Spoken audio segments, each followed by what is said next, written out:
that they had not remitted third-party deductions, including bank loans, SACCOs, shares, insurance, pensions, share contribution, and union dues. Kulingana na haya matakwa ambao yalikuwa pale kwa Wizara ya Siaya yaweze kutekelezwa, lakini inaonekana kama kwamba hawataki kuyatekeleza, mbali wanataka kutumia nguvu.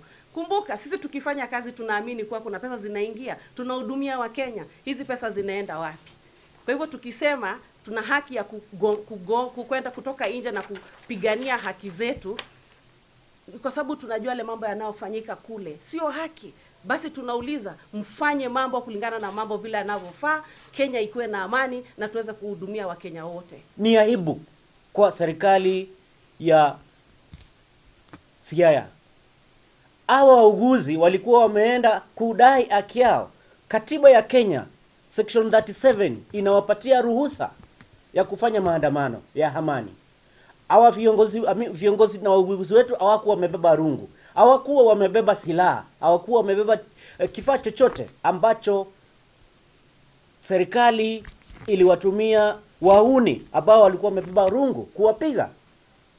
Hawa wauguzi wetu hawakuwa wameenda kumtumua, to impeach the governor. We are wondering why treat the health workers with such kind of impunity.